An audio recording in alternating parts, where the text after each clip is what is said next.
मैंने एक पंडित जी को बुलाया। मैंने कहा पंडित जी घर में हैंडपंप लगवाना है, जरा देख के वास्तु के अनुसार बताना कहाँ मीठा पानी निकलेगा। तो पंडित जी ने पूरे घर का चक्कर काट के एक जगह उंगली टेक दी, बोला यहाँ मीठा पानी निकलेगा। मैंने कहा पंडित जी बहुत बहुत धन्यवाद, लेकिन भोजन करके जाना। मैंने पत्नी को कहा इनके लिए खाना लगा दो और घी बूरा जरूर डाल देना, पंडित जी को विशेष प्रिय है। अब पत्नी जो थाली लगा के लाई, पंडित जी बोले इसमें तो बुरा बुरा है, घी तो है ही नहीं। मैंने आवाज लगाई, मैंने कहा घी नहीं डालना इसमें। बोले जी घी डाला था, घी नीचे है, ऊपर बूरा डाल दी, तो उसको मिक्स करेंगे तो घी निकल ही आएगा। तो जो जवाब मैंने पंडित जी को दिया, वो जवाब आपको लगे बिल्कुल सही जवाब था है, तो पद्मिनी जी के लिए तालियां बजाएगा। मैंने कहा पंडित जी आपने भी कमाल कर दिया, 100 फुट नीचे का पानी दिखाई दे गया, 1 इंच नीचे का घी दिखाई नहीं दिया। तो मामला ऐसे ही है भाई साहब, बिल्कुल। तो कई बार ऐसे ही होता है मामला। हमारे तो देखो वो अभी मुख्यमंत्री का जिक्र कर रही थी कि मैं दिल्ली से, मैं भी दिल्ली से आया हूं भाई साहब। वो कहते हमने मुख्यमंत्री को समस्या बना दिया, समस्या को मुख्यमंत्री बना दिया। मैं एक बात कह रहा था, हमारे देश के बड़े कवि हरिवंश राय बच्चन जी, उन्होंने एक बात कही कि मधुशाला मेल कराती है, मधुशाला मेल कराती है। और मैंने केजरीवाल जी से पूछा तो बोले मधुशाला जेल कराती है। अब किसकी माने हम, अपने को समझ में नहीं आता। और कहना चाहता हूं कि नेताजी तो झूम रहे, चुनावों में घूम रहे, वो कहते हैं बिजली फ्री, पानी फ्री, महिलाओं के लिए यात्रा फ्री, ये भी फ्री, वो भी फ्री, सब फ्री। तो मैंने कहा अगर जहर बांटना पड़ गया एक दिन वो भी फ्री में बांटेंगे। तब 4 पंक्तियां सुन लो, आनंद ले लो कि नेताजी तो झूम रहे, चुनावों में घूम रहे, बोले पानी बिजली का बिल घटवाएंगे, फ्री बस रेल गैस, देना ना पड़ेगा कैश, जितने भी संकट है सब कटवाएंगे।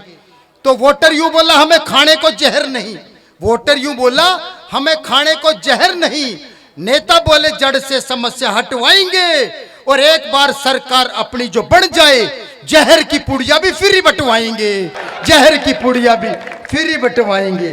और एक नेताजी तो रो रहे थे, मैंने कहा क्या हुआ, उनका कार्यकर्ता रो रहा था, बोला जी नेताजी निपट गए।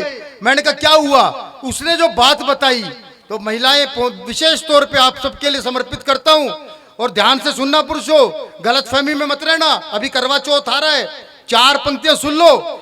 जो नेताजी का कार्यकर्ता रो रहा था, वो बोला जी मेरे नेताजी निपट गए। मैंने कहा कैसे, बात सुनिएगा कि खत्म अपने सारे ही सहारे हो गए। कार्यकर्ता कह रहा है खत्म अपने सारे ही सहारे हो गए, नेताजी आसमान के सितारे हो गए, पत्नी के करवा चौथ के बैठे थे भरोसे, छोड़ी दवाई राम जी को प्यारे हो गए।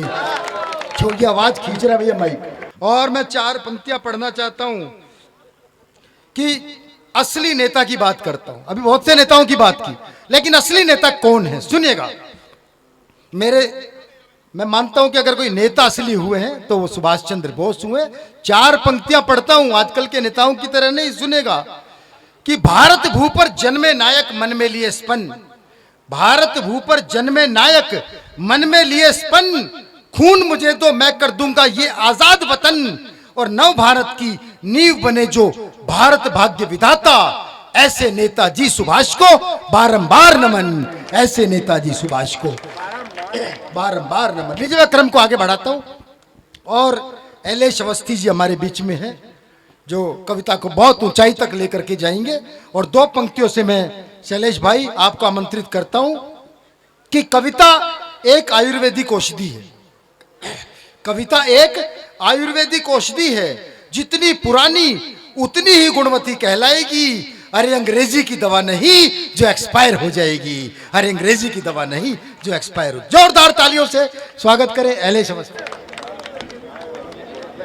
ये पहला कवि सम्मेलन है जहां पे कवि के आते ही ठाके लगे, अन्यथा ऐसा सन्नाटा छा जाता है जैसे कवि कविता पढ़ने नहीं है, कोरोना का 5वीं लहर लेके आ रहा है।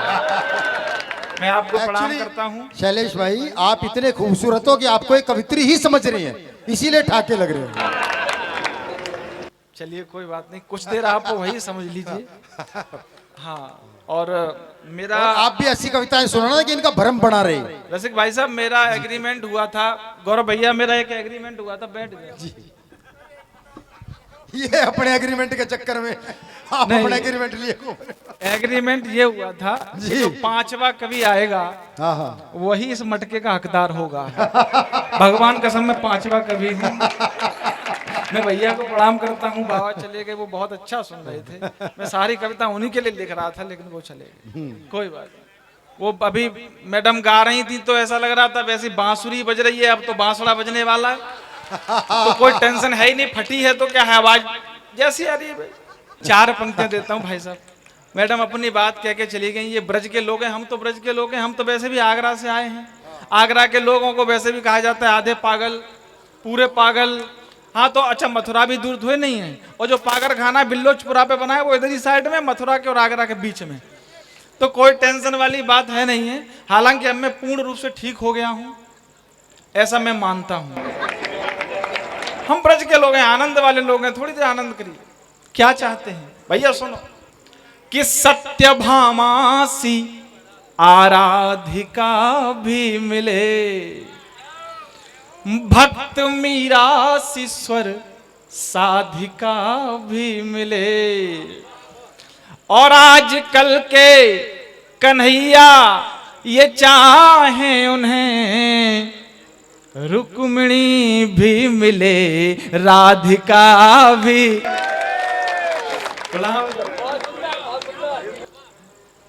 तो रूप में श्रृंगार कार्य काजरा की धार, कान कोयल सी बोल गई सांवरी सी बालिका। वहां नहीं, मेरी वाली सांवली है।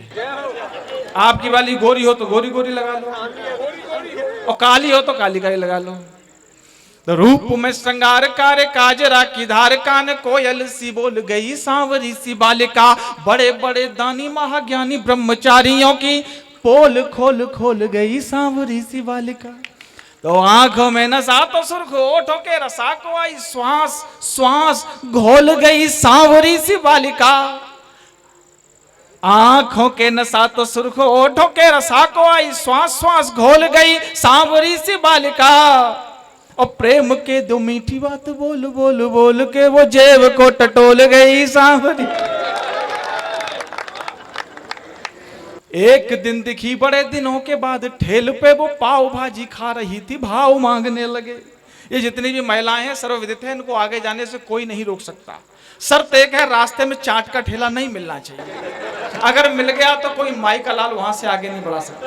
तो अगर तुम्हारी वाली नहीं मिल रही हो तो कहां ढूंढोगे? चाट के ठेले पे। एक दिन दिखी बड़े दिनों के बाद, ठेल पे वो पाव भाजी खा रही थी, भाव मांगने लगे, पेन मांगने लगे, प्रकार मांगने लगे, रबर से लेट कॉपियां किताब मांगने लगे। तो नींद मांगने लगे थे, चैन मांगने लगे, सुकून मांगने लगे थे, ख्वाब मांगने लगे। हम भी बड़े ढीठ थे, बता दिया खड़े खड़े के मिलते ही उससे हिसाब मांगने लगे। तालियां बजाओ, तालियां बजाओ तब मजा आएगा। देखो कवियों का, देखो सीधी सी बात है, टिप्पणी करता हूं उसके बाद कविता पढ़ता हूं। जितने भी कवि हैं ये सब चंद्रमाओं के जैसे होते हैं, और आप जो दर्शक दीर्घा में बैठे हैं ये सब मार्तंड स्वरूप हैं, सूर्य स्वरूप हैं। और जब आपके तालियां रूपी किरणें, आपके आशीर्वाद रूपी किरणें, आपके दाद रूपी किरणें इन चंद्रमाओं पर पड़ती हैं, तभी ये अपनी कविताओं से संसार को सुशोभित करवाते हैं। इसलिए एक बार अपने लिए आप तालियां बजाइए। प्रणाम करता हूं।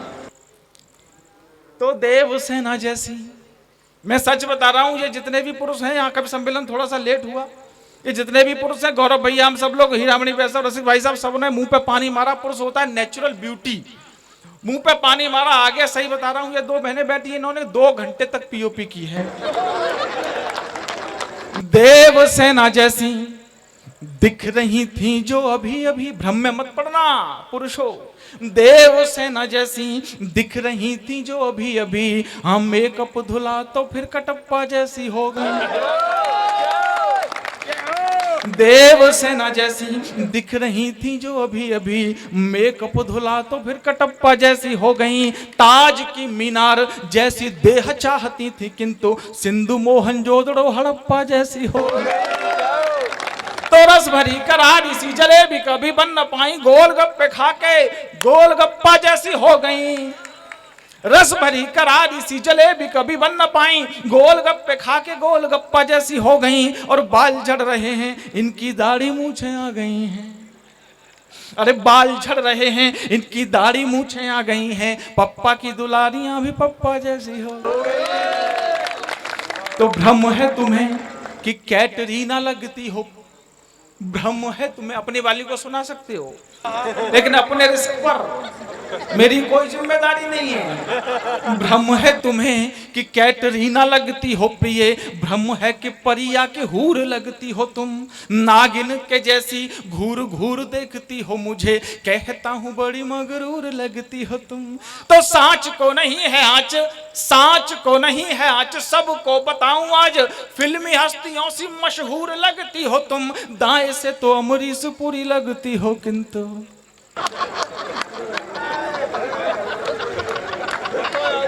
तो सांच को नहीं है आज, सबको बताएं आज, फिल्मी हस्तियों सी मशहूर लगती हो तुम, दाएं से तो अमरीश पुरी लगती हो किंतु दाएं से भी शक्ति कपूर लगती।